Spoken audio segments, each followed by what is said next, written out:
maka kami mengambil sikap tidak memenuhi undangan klarifikasi, tidak memiliki legal standing sebagai pelapor karena tidak ada kaitannya dengan dugaan ijazah palsu Jokowi, sehingga laporan yang dibuat dapat ditegaskan sebagai mengada-ada, dan karenanya cukuplah dikesampingkan.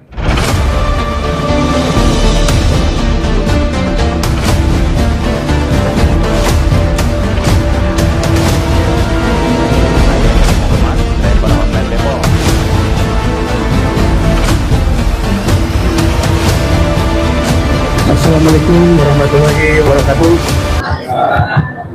Pernyataan sikap tim advokasi anti kriminalisasi akademisi dan aktivis selaku kuasa hukum Roy Suryo dan kawan-kawan tentang terbitnya undangan klarifikasi Polda Metro Jaya dan undangan gelar perkara khusus Biro Wasidik Bareskrim Polri. Sehubungan dengan terbitnya surat undangan klarifikasi Polda Metro Jaya terhadap Roy Suryo dan kawan-kawan dan sejumlah pihak lainnya untuk menghadiri pemeriksaan pada hari Rabu tanggal 2 Juli 2025 dan hari Kamis tanggal 3 Juli 2025, temuan fakta adanya dugaan ijazah saudara Joko Widodo dicetak di Pasar Pramuka, sekaligus menyikapi adanya undangan gelar perkara khusus dari Biro Wasidik Bareskrim Polri, maka kami tim advokasi anti kriminalisasi akademisi dan aktivis menyampaikan sikap dan pandangan hukum sebagai berikut. Pertama, hukum acara yang mengatur mengenai tata cara, proses dan prosedur penyelidikan perkara pidana yang mengikat bagi penegak hukum baik penyidik, penuntut umum, penasihat hukum, hakim, juga seluruh warga negara adalah Undang-Undang Nomor 8 Tahun 1981 tentang Kitab Undang-Undang Hukum Acara Pidana atau KUHAP. Di dalam KUHAP tidak dikenal mengenai tata cara, proses, prosedur penyelidikan perkara pidana melalui undangan klarifikasi. Undangan klarifikasi tidak memiliki sifat mengikat secara hukum, bukan merupakan kewajiban hukum untuk dipenuhi, melainkan sebatas himbauan dan anjuran. Pemenuhan dan atau pengabaian undangan klarifikasi tidak memiliki dampak dan implikasi hukum apapun. Kedua, undangan klarifikasi yang diterbitkan oleh Polda Metro Jaya kepada klien kami Roy Suryo dan kawan-kawan serta kepada sejumlah pihak lainnya adalah undangan yang bersifat himbauan dan anjuran. Hanya saja karena materi muatan terkait penyelidikan dugaan tindak pidana penghasutan berdasarkan pasal 160 KUHP, menyebar kebencian dan permusuhan berdasarkan pasal 28 ayat 2 Undang-Undang ITE, dan mendistribusikan pemberitaan bohong yang menimbulkan kerusuhan berdasarkan pasal 28 ayat 3 Undang-Undang ITE, yang kesemuanya berkaitan dengan kasus dugaan ijazah palsu saudara Joko Widodo, maka kami mengambil sikap tidak memenuhi undangan klarifikasi.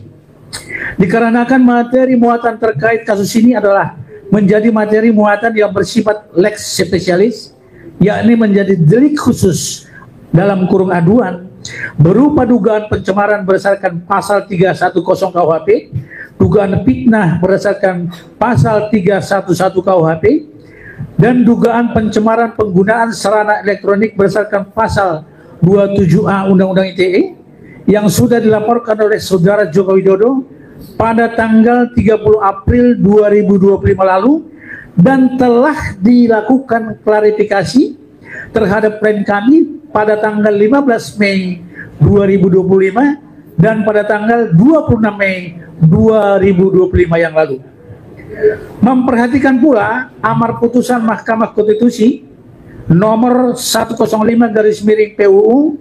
spasi 12/2024 itu, maka menyatakan bahwa delik pencemaran nama baik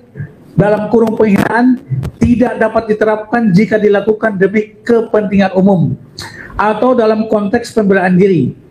Penelitian terkait keabsahan ijazah saudara Joko Widodo tidak dilakukan untuk kepentingan pribadi klien kami, melainkan untuk kepentingan publik berupa transparansi keabsahan dokumen syarat administrasi yang pernah digunakan oleh saudara Joko Widodo untuk menduduki jabatan publik sebagai Presiden Indonesia 2 periode. Ketiga, secara substansi undangan klarifikasi Polda Metro Jaya memuat informasi adanya pemeriksaan terkait laporan polisi dari sejumlah Polres yang dilakukan oleh saudara Andi Kurniawan, Kapriani, Lecumanan, Karim Rahayan, dan Samuel Sweken, yang informasi media juga dikabarkan mengatasnamakan Lembaga Pemuda Patriot Nusantara dan Pradi Bersatu. Mengenai hal ini, kami menegaskan bahwa saudara Andi Kurniawan, Kapriani, Lecumanan, Karim Rahayan, dan Samuel Sweken baik secara pribadi maupun mengatasnamakan Lembaga Pemuda Patriot Nusantara dan Pradi Bersatu tidak memiliki legal standing sebagai pelapor karena tidak ada kaitannya dengan dugaan ijazah palsu Jokowi. Bukan pula korban kasus ijazah palsu Jokowi, sehingga laporan yang dibuat dapat ditegaskan sebagai mengada-ada dan hanya merupakan rangkaian tindakan untuk melakukan kriminalisasi terhadap klien kami menggunakan sarana pasal-pasal yang tidak relevan, sehingga laporan seperti itu jelas tidak bertujuan untuk menegakkan hukum, menegakkan kebenaran dan keadilan, melainkan hanya menjadi sarana untuk membungkam kebenaran dan karenanya cukuplah dikesampingkan. Keempat, kasus dugaan ijazah palsu saudara Joko Widodo dan dugaan pencemaran dan fitnah karena merasa direndahkan dan dihinakan tersebut berijazah palsu saat ini secara hukum telah ditangani Barreskrim Mabes Polri melalui aduan TPUA dan Polda Metro Jaya melalui laporan saudara Joko Widodo, sehingga seluruh pihak wajib menghormati proses hukum ini dan tidak perlu membuat gaduh dan merasa menjadi pihak yang menambah ruwetnya masalah yang ikut latah membuat laporan polisi seperti yang ditemui oleh saudara Andi Kurniawan, Kapriani, Lecumanan, Karim Rahayan, dan Samuel Sweken, termasuk Pemuda Patriot Nusantara dan Pradi Bersatu.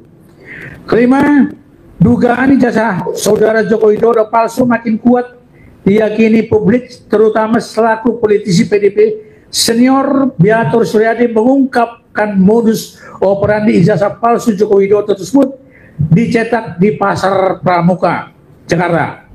Karena itu semestinya Barreskrim Mabes Polri menindaklanjuti temuan fakta Biatur Suryadi dengan memeriksa, mengambil keterangan sejumlah pihak yang telah disebut, termasuk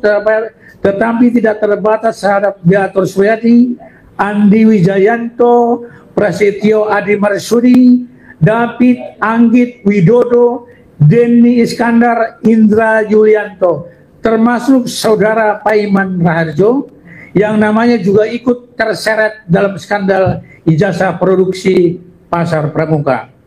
Keenam, kami mempertanyakan kepada Biro Wasidik Barreskrim Polri yang mengirimkan undangan gelar perkara khusus pada Kamis 3 Juli 2025 dan hanya mengundang saudara Egy Sujana, padahal surat permintaan gelar perkara khusus diajukan dan ditandatangani oleh Rizal Padilla dan Azam Khan, juga sudah meminta agar Dr. Roy Suryo, Dr. Risman Syanipar yang dilibatkan dalam gelar perkara khusus sebagai ahli. Kami menduga kuat undangan gelar perkara khusus dibuat hanya sekedar untuk memenuhi tuntutan publik, termasuk hanya untuk melegitimasi sikap Barreskrim yang sebelumnya telah menghentikan penyidikan dugaan pemalsuan dokumen ijazah Jokowi yang diadukan oleh TPUA. Karena itu, kami akan menegaskan sikap terkait hal ini setelah kami mencermati perkembangan ini lebih lanjut. Demikian pernyataan hukum disampaikan. Terima kasih.